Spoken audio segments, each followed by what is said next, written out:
शोभित जी। राधे राधे। महाराज जी सादर प्रणाम। महाराज जी, अध्यात्म की तरफ चलते चलते अचानक मन विचलित सा हो जाता है, उल्टे से ख्याल आते हैं, नकारात्मक ऊर्जाएं उत्पन्न सी होती हैं महाराज। हाँ, वो चूंकि संसार का मनोरंजन उसको प्रिय लगता है, मन को मनमानी आचरण करना उसको प्रिय लगता है। उसकी गलती नहीं है, हम जहां उसको लगाते हैं वहीं वो राजी होने लगता है। अब जैसे अध्यात्म मार्ग में लगा रहे हैं तो इसमें जहां जहां वो लगा रहा है उसके विरुद्ध बात है। उसको भोग चाहिए, उसको हर इंद्रिय के मना खष्टान इंद्रियाणी प्रकृति स्थान कर सती, पांच ज्ञानेंद्रियों के द्वारा वो विषयों में विचरने का स्वभाव बना लिया है। भगवान कह रहे हैं आप भगवान के अंश, ममैवांशो जीव लोके जीव भूता सनातना मना खष्टान इंद्रियाणी प्रकृति स्थान कर सती। आप इस मन के भुलावे में आकर, मन भोगों के भुलावे में आपको फंसाकर ये सदैव अधीन रखा है। अब अध्यात्म सुनना शुरू किया, अध्यात्म चल तो अध्यात्म में मन को वश में किया जाता है और अभी तक आप मन के वश में रहे। तो जब आप सपोर्ट नहीं देंगे तो वो आपका सपोर्ट करने लगेगा। इसकी चाल समझना, क्योंकि आपके बिना उसकी कोई सत्ता नहीं, वो आपके बिना कुछ नहीं कर सकता, आपके दस्तखत से ही करेगा। जैसे हमारा मन कह रहा है मैं देखूं, हम कह रहे नहीं देखना है, और वो 100 बार कहेगा देखो, आप कहोगे नहीं ये देखो, अब वो लग जाएगा जिधर आप लगाओगे, पर वो कुछ समय तक लगेगा, फिर वो आपको वश में करने की कोशिश करेगा। और वो जब आप ना करेंगे तो आपको जलाएगा। अगर उस जलन को सह गए तो मन को अधीन कर लेंगे, और नहीं सह गए तो मन आपको अधीन कर लेगा। ये खेल चल रहा है। प्रायः सब मन के अधीन ही होते हैं। मन को कोई चेला बनाने वही सच्चा गुरु। दूसरों को तो चेला बनाना सहज है, मन को जो चेला बना ले वही सच्चा गुरु। मन ने सबको चेला बना रखा है, नहीं बना रखा? जैसा जैसा कहता है वैसे ही करना पड़ता है। और बड़ा बात यह है कि मन को हम जैसा कहें शास्त्र आज्ञा से वैसा चला ले, सो महात्मा, वही गुरु, वही भक्त। नहीं तो भाई भेष चाहे जो हो, पर मन के अधीनता से मुक्त होना बहुत कठिन होता है। कोई बिरला मन को अधीन करके भगवान की प्राप्ति करता है। तो आप लोग उसी बिरले में हैं, क्योंकि अगर सत्संग मिल रहा है, साधु संग मिल रहा है और अध्यात्म की बातें सुन रहे हैं, अध्यात्म में चल रहे हैं, तो हम ये नहीं कह सकते कि हमारे ऊपर भगवान की कृपा नहीं। कृपा है, पर हमें विचलित नहीं होना। कम से कम ये बात आप स्वीकार करते हैं कि कभी कभी वो हमको गिराने की कोशिश करता है, अर्थात आपका बहुत सहयोग देने लगा है। तो एक समय था कि हम पूरे उसके अधीन थे, आज है कि आधा आधा हो गया है। आधा वो हमारे अधीन हो रहा है, आधा अपने अधीन करना चाहता है। तो चढ़ाई और चढ़ते जाओ, उसके पॉइंट कम करते जाओ, अपने पॉइंट बढ़ाते जाओ कि अब 60%, अब 65%, अब 70%। फिर जिस दिन 100% तो तुम्हारे अधीन हो गया, उसी दिन भगवान के आनंद का जो स्वरूप है वो प्रकाशित कर देगा। अब ये लड़ाई बहुत जोर की है, छोटी मोटी लड़ाई नहीं है। वो छोटा मोटा शक्तिशाली नहीं, बहुत शक्तिशाली है। क्या? आपको सपोर्ट देगा, राधा राधा राधा, फिर धीरे से आपके सामने रखेगा। देखो इतने दिन जब करते हुआ कोई सुख तो नहीं मिल रहा, इसको भोगो, अभी आनंद आ जाएगा। और देखो ये भोग आपके पास व्यवस्थित है, देखो ना, अभी आनंद आ जाएगा। अच्छा, अब रुका राधा नाम, अब वो उस भोग में ले गया। अब राधा नाम जपना चाहोगे तो अच्छा नहीं लगेगा, अरुचि, वो अपने अधीन करता चला जाएगा। कोई विवेकवान गुरु कृपा पात्र इसकी ये चाल समझ जाता है, अरे अरे मुझे तो पुनः फंसा रहा है, गिरा रहा है। नहीं नहीं नहीं, राधा राधा राधा राधा राधा राधा राधा राधा राधा, तब बचा जा सकता है। ले ये बहुत प्रवीण है मन, बहुत फुसला के फंसाता है। ऐसे ही फंसाता है कि देखो देख लेंगे, छुएंगे थोड़ी, नजदीक पहुंचा जिस विषय का, छू लेंगे, कुछ होगा थोड़ी। और धीरे धीरे धीरे वो तुम्हें लगेगा कि यार गलती हो गई, ऐसा क्यों हो गया, ऐसा यूं हो गया कि उसकी चाल को नहीं समझ पाए हम, उसकी चाल को नहीं समझ पाए। हर एक इंद्री के साथ ये जुड़ा हुआ है। ये सुन लेंगे, ये देख लेंगे, ये छू लेंगे, ये भोग लेंगे, इन्हीं इंद्रियों के कारण हमें परमात्मा प्राप्ति नहीं हो रही। यही इंद्रियां भोगों में फंसाए हुए हैं और उसका मुखिया ये मन है और ये बहुत चतुर मंत्री है आपका मंत्री। पर ऐसा समझ लो कि भोला राजा और चतुर मंत्री, तो उसकी दुर्दशा कैसी होती राजा की। जो सलाह देता है वैसे ही कर देता है और वो फंसता चला जाता है, और मंत्री अपने को बलवान बनाकर केवल नाम मात्र का राजा उसको बनाए हुए सारा काम वही कर रहा है। देख लो आप, नाम मात्र के आप जीवात्मा भगवान के अंश हो, सारा काम वही मन कर रहा है। हमारा मन कर रहा है आज ये खाएं तो हम खाएं, नहीं, ये मन की मांग है, तेरी मांग नहीं है। लेकिन ऐसा कौन भेद पैदा कर पाता है। अब मेरा मन कह रहा है आज ये देखा जाए, तो अब भाई देखा जाए। मेरा मन कह रहा है, तो कभी कभी मन अच्छा सपोर्ट करता है। जैसे आपको मन ने ही कहा चलो चलते हैं सत्संग में, बाबा के पास बैठते हैं वृंदावन में, तो अच्छा सपोर्ट दिया ना। वो सपोर्ट ना देता तो आप नहीं आ पाते।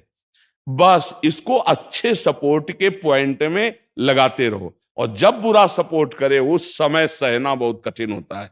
अगर मन ने ठान लिया कि अब ये करना है और आपने कह दिया ना, तो आपको जलाना शुरू करेगा, और उस जलन को जो सह गया, यम ही न व्यथ्यन्ते ते पुरुषम पुरुषर्षव सम दुखा सुखाधीरम स्वमृतत्वाय कल्पते, उस जलन को जो सह गया सो भगवान को प्राप्त करने की सामर्थ्य रख लेता है। बहुत कठिन है मन की जलन को सहना। बाहर के थप्पड़ सह जाना सही, लेकिन मन के थप्पड़ सहना बहुत कठिन, सबको गिरा देता है। इसका बहुत विचित्र बल होता है, और इससे बचने का केवल एक उपाय है, नाम जप न छूटे और ये स्वीकार मत करो कि मुझे चाहिए। जैसे मन कह रहा है आज उस होटल में चलते हैं, अब रसेंद्री और मन एक हो गया है। अब आपको लगता है मेरी मांग है, तो बोले भाई आज मेरा मन कह रहा है यही, आज मेरा मन कह रहा है कि आज उस होटल का भोजन होना चाहिए। अरे तेरा मन कह रहा है, तू खुद कह रहा है, अब उसमें निर्णय करो सही है कि गलत। अगर गलत लग रहा है इसकी चाल, तो आप मत जाओ। घर में रोटी दाल बनाओ, इसको अच्छा नहीं लगेगा, ये 100 बार कहेगा नहीं नहीं, तो आपको नहीं भाई आज तो यही खाना पड़ेगा। कल भले विचार करेंगे, कल विचार करेंगे आपकी बात पर आज नहीं, आज तो ऐसे बस में करना होता है। एक साधु के मन में आई कि खीर मिले, बहुत दिन से नहीं मिली, मन है कभी कुछ भी सोच सकता है, बहुत व्याकुलता हो गई, बस खीर खीर खीर। तो एक भगत के यहाँ गए, 10-5 गाय भैंस बंधी थी, और उनका कि आपकी श्रद्धा है संतों पर। उनका महाराज आदेश कीजिए। तो बोले 10 संतों के लिए खीर बना सकते हो आप? बोले 20 घर का दूध है, हम 20 संतों के लिए बना देंगे। बोले हम 11 बजे आएंगे दोपहर के, आप बना के तैयार रखिए।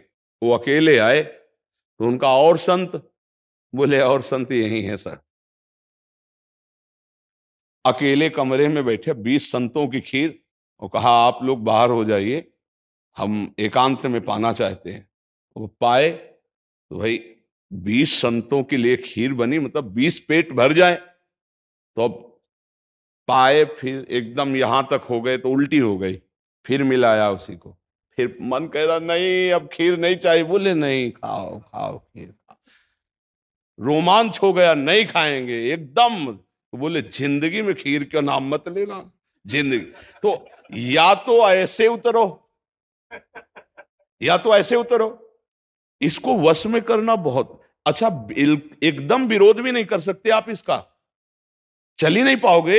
इसका विरोध भी एकदम नहीं कर सकते, सपोर्ट भी करना पड़ेगा। तो अच्छी बात में इसका सपोर्ट करो। अब कह रहा है जैसे हमें आज मीठा खाना है, ठीक है तुम्हारी मांग बुरी नहीं है। गए किसी अच्छी दुकान से लिया, ठाकुर जी को भोग लगाया, पाली, तो उसका सपोर्ट हो गया। अब वो बुरी बात कह रहा है, अब नहीं मानना है। उस समय जो जलन हो उसे सह जाओ, बस यही साधना का है। मन को अगर अधीन कर लिया तो बात बन गई।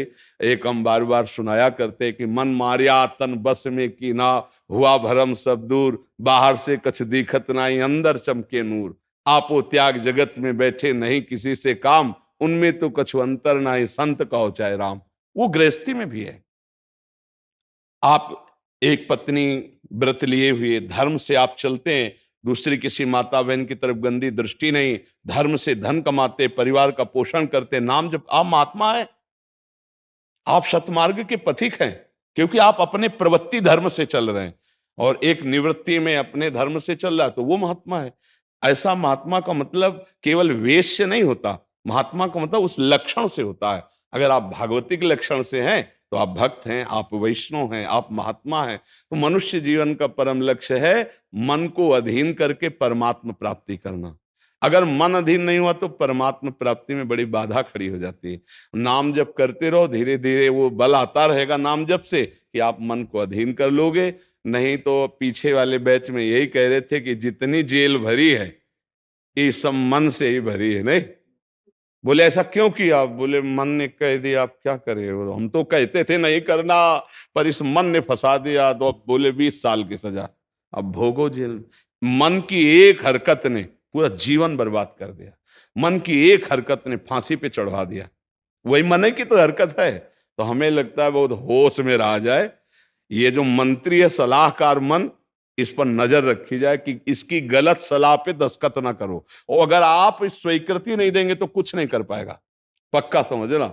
आपकी स्वीकृति से ही होता है जो कुछ होता है। आप जहां कह देते हैं कि चलो अच्छा ठीक है, बस फिर आपकी कोई गम नहीं है, वो आपसे करवा के मालेगा। इतना बलवान मन है, बड़े बड़ों से करवा लेता है। आप तो मान लो गृहस्थी में हो, जिसने आजीवन भगवान का मार्ग चयन किया है उसको भूल में डाल देता है, गलत मार्ग में ले जाता है। आप तो गृहस्थी में मान लो आपसे चूक होना स्वाभाविक है, क्योंकि प्रपंच माया प्रपंच में जिसने जीवन भर के लिए नियम लिया है उससे भी चूक करवा देता है। बड़ा विचित्र मन है। हाँ, अगर मन कहीं अधीन हुआ है तो भगवान का आश्रय लेकर और विवेक के द्वारा इसे अधीन किया जाता है। और विवेक ये बाजार में मिलता नहीं है, ये सत्संग से मिलता है। जैसे आप सुन रहे हैं, बिन सत्संग विवेक न होई और राम कृपा बिन सुलभ न सोई। सत्संग होता है भगवान की कृपा से, और सत्संग से मिलता है विवेक, और विवेक से मन का शासन। निर्णय किया है, तू गलत सलाह दे रहा है और मेरी मांग नहीं तेरी मांग है, मैं इसको रिजेक्ट करता हूं, नहीं पास करता हूं। बस वो कुछ नहीं कर पाए। पर इतना ज्ञान नहीं रहता भैया, जहां वो मन से आज गरम गरम कचौड़ी दाल की हो और फिर चटनी हो, फिर अब आप खोज करोगे कहाँ बन रही है, हम खरीद के खाए। मन ऐसे ही फंसा रहा है। आप देखो ना, अपने घर में सब भोग सामग्री है, लेकिन जिनका मन, जो भजन नहीं करते, जो सत्संग नहीं करते, उनका मन गंदे आचरणों में फंसा है। घर में वो सब भोग सामग्री, धर्म पूर्वक भोग करके वो भगवान को प्राप्त कर सकते थे, लेकिन वो अधर्माचरण, कलह, अशांति घर में है, और उनका मन कहाँ ले जाता है? गंदे गंदे जगह उनको फंसाए। ये मन की चाल है। आपके घर में है, धर्म पूर्वक भोग सकते हैं, लेकिन आपसे अधर्म करवाता है, पापाचरण करवाता है। आप विचार करो क्या है इन शरीरों में, क्या है, या उन भोगों में क्या है? कितना भोगोगे? चाहे जितना भोग लो, कभी तृप्ति होने वाली नहीं। और धर्म से चलोगे तो एक दिन इनसे निवृत्ति हो जाएगी, तृप्ति तो नहीं, निवृत्ति हो जाएगी, और आप प्रभु को प्यारे, प्रभु के प्रियजन बन जाएंगे। यही मनुष्य जीवन का लाभ है कि हम कमाई करने आए धर्म की, पुण्य की, नाम की, भगवान का नाम जप करके मंगल करने की, पर ये दिमाग में नहीं रहता। और यही लगता है जितना धन हो जाए, जितनी भोग सामग्री हो जाए, खूब भोगे, मौज से जिए। पर अधर्म आचरण करने वाला कभी मौज से नहीं रहता।